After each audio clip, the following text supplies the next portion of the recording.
to a document that has, well, it's really rocked global diplomacy. We're talking about the controversial U.S.-brokered 28-point peace proposal. It's supposed to end the Russia-Ukraine war, but the political fallout from its leak has just been explosive. That's right. And our mission here is to really go beyond the headlines. We're going to dissect this proposed framework to understand the just agonizing dilemma it puts Kiev in. So what are we looking at, source-wise? We're synthesizing leaked drafts, very public statements from presidents and leaders, diplomatic reports, and some pretty critical geopolitical analysis that all seems to paint this plan as, well, fundamentally lopsided. And the context here is just immense pressure. This whole thing drops right after those multi-day talks in Miami, which ended without a breakthrough. Right. And then to make it even worse, President Trump publicly says he's disappointed that President Zelenskyy hasn't yet read the proposal. I mean, proposed deadline for signing was Thanksgiving. That's not diplomacy? No, that's applying maximum leverage on a razor-thin timeline. It creates an almost impossible choice for Ukraine. You're forcing them to negotiate their long-term security while under immediate duress from their main backer. It really feels like a moment of truth. We saw Zelenskyy give that somber address outside his palace. He told his people this was, I'm quoting, one of the most difficult moments in our history.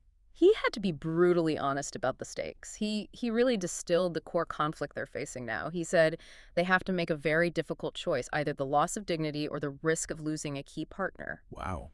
Yeah, when a leader frames a decision as dignity versus survival, you know the terms on the table are seen as just catastrophic. And that framing explains a lot, right? It explains why Ukrainian and European officials almost immediately called the draft plan a capitulation. Why was that reaction so fast and so severe? Well, because the basic structure of the draft, it echoes so many of Moscow's initial maximalist demands from back in early 2022. But the critical part is that Kyiv was almost completely cut out of the drafting process. They weren't even in the room. They were brought in to react to a finished U.S. proposal. That lack of participation, plus the very favorable terms for Russia, is exactly why analysts are calling this an asymmetric settlement. Okay, let's just clarify that for you, the listener. When we say asymmetric settlement in geopolitics, what are we really saying about who wins and who loses? We're saying that the interests of the two major powers, in this case Washington and Moscow, are being put first, sometimes at the direct expense of the smaller party, which is Ukraine. Right. The settlement is designed to get immediate stability for the great powers, even if it completely undermines Ukraine's ability to protect itself down the road. And speaking of that long-term ability, Zelenskyy has been fighting for his red lines, right? Two core principles, he says, are non-negotiable. Yes. The dignity and freedom of Ukrainians. He really stressed that, quote, everything else is based on this. Our sovereignty, our independence, our land, our people. He believes if you sacrifice those, the whole nation becomes vulnerable. And as this pressure mounted, we started to see some political infighting in Ukraine. Yeah. Zelenskyy actually had to use that same speech to call for national unity. He did. He told everyone to stop the infighting and remember who exactly is Ukraine's enemy today. It just shows you the two battles they're fighting, one on the front lines and one for political unity and external support. Rejecting a plan from your main backer is a huge gamble. A monumental one. Okay, so let's move from the high-level politics to the cold, hard text of the document itself. Let's break down the specifics in this 28-point plan, starting with the most sensitive part. Provision 21, the territory. This is where the U.S. draft shifts most dramatically toward Russia. It's a massive change from previous attempts. You have to remember the 2022 Istanbul communique. Right. That at least kicked the territorial can down the road, agreed to postpone it. This plan does the exact opposite. So what does Provision 21 actually say? It demands the de facto Russian recognition by Ukraine and, crucially, by the United States of Crimea, Luhansk, and Donetsk. And just to clarify that legal point for you listening, de facto recognition means the West, especially the U.S., would stop legally challenging Russian control and would probably lift sanctions tied to those regions. Exactly. Even if they don't offer formal de jure recognition, it's a colossal victory for Moscow just on its own. And there's more. Oh, absolutely. It freezes the front lines in Kherson and Zaporizhia. But here's the part that truly enraged Kyiv.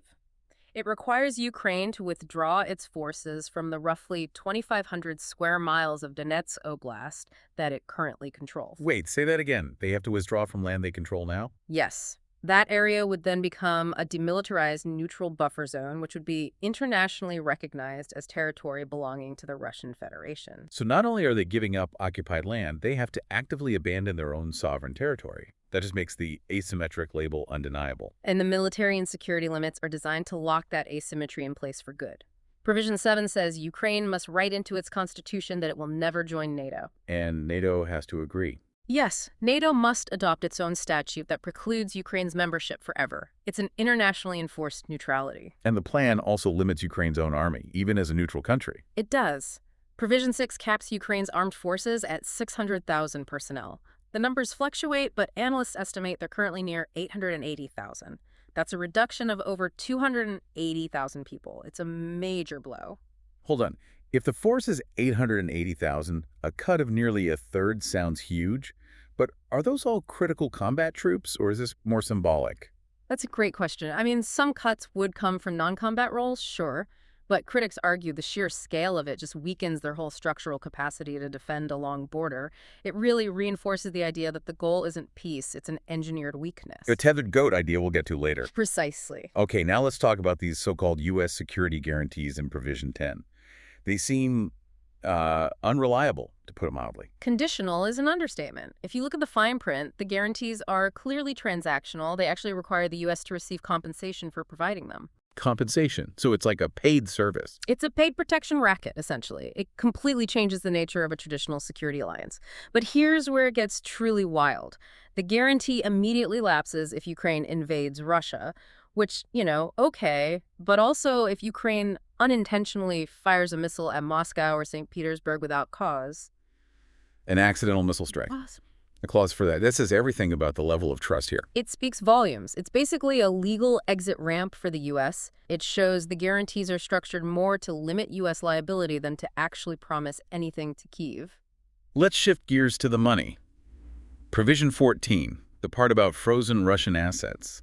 The sources call this part pretty extraordinary. Yeah, this is one of the most politically charged parts because it lays the financial incentives bare. The plan says $100 billion in frozen Russian sovereign assets would be put into U.S.-led reconstruction efforts in Ukraine. Okay, and the extraordinary part is how the U.S. goes from being a donor to a direct beneficiary. Exactly. The United States would receive 50% of the profits from this investment venture. This just fundamentally changes the U.S. role. Washington becomes less of a guarantor and more of, a hedge fund manager of conflict resolution. Directly profiting from the reconstruction, and who gets left with the bill? Europe. The plan expects Europe to put up another $100 billion for reconstruction, and their frozen Russian assets would be unfrozen and just returned to Moscow. So Washington gets financial returns and control, Europe gets the bill, and Moscow gets sanctions relief. A perfect demonstration of great power bargaining in action. And that feeling that Ukraine's own sovereignty is being limited is really driven home by Provisions 25 and 26. The political parts. Yes. Provision 25 demands that Ukraine hold elections within 100 days. This is extraordinary. It's being demanded despite the ongoing state of emergency, which naturally limits things like campaigning and movement. And Provision 26, the amnesty part, that seems like the most ethically fraught piece of this whole thing. Absolutely. It grants full amnesty to all parties for wartime actions. I mean, the goal is obviously to smooth the path to peace, but critics say it achieves that by just sacrificing justice. With all the documented reports of alleged crimes, blanket amnesty means victims would have no recourse. It sets a very dangerous precedent. The pushback against these terms was, immediate and intense. We know that White House meeting between Trump and Zelenskyy ended abruptly. It did. It turned into a heated exchange. U.S. officials later called Zelenskyy disrespectful for bringing up the 2014 Crimea invasion. The European response was maybe the most unified. EU Foreign Policy Chief Kaja Kallas said, "The free world needs a new leader." That's a strong statement. A very strong statement. Yeah. Leaders from Germany, Spain, Poland, they all publicly vowed to stand by Ukraine. It signaled a major rift in the Western alliance. And they didn't just condemn it, right? They actually drafted a counterproposal. They did. Their own 28-point plan. They raised the military cap to 800,000 for peacetime, a much more defensible number. And crucially, on territory, their plan says talks must start from the current line of contact. No forced ceding of Ukrainian-held Donetsk. What about the financial part and the NATO ban? Gone. They completely eliminated the U.S. profit-sharing mechanism. They insist Russian assets stay frozen until Russia compensates Ukraine for war damages. And on NATO, they push back hard, saying membership depends on the existing NATO consensus, not some pre-drafted exclusion. The message from Europe seems pretty clear then. Very clear. They will not support a peace that destroys Ukraine's long-term ability to survive. And all this friction played out in U.S. domestic politics, too. It really did. Republican support was vocal. Senator Lindsey Graham called Zelenskyy disrespectful. House Leader Steve Scalise defended Trump, saying he was fighting for peace and putting America first. And the Democratic criticism? Equally sharp. Senate Leader Chuck Schumer accused Trump and Vice President Vance of, quote, doing Putin's dirty work by offering terms so favorable to Moscow. And, the long-term risk that security experts point to is that this kind of settlement is just inherently unstable. Sir Alex Younger, the former head of MI6, he warned the original U.S. proposal would make Ukraine a tethered goat. A tethered goat. A state intentionally weakened by its allies.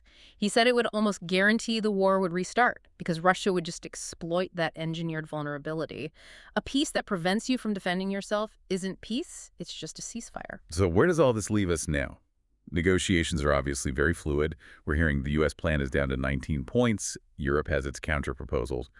But the core fight is still about sovereignty, territory, and who pays financially and politically for peace. And, the secrecy around these talks, the way great power interests are put ahead of the smaller states, it's sadly not new. It connects right back to geopolitical history. Think of the Yalta Conference or the Korean Armistice. It's always the smaller states that become collateral. It's the enduring reality of power in these negotiations. Right. So here is the final question for you to consider. With all this intense pressure on Kyiv, what is the realistic moral trade-off between securing a short-term end to the violence, stopping the killing right now, and sacrificing the long-term ability to stop future aggression? And building on that, if the United States is already demanding payment to provide security guarantees, as we saw in Provision 10, does that fundamentally change how alliances and collective security even work in the 21st century? Thank you for sharing your source material with us for this deep dive. We hope this gave you a clear, thorough understanding of these complex, high-stakes negotiations. We'll see you on the next one.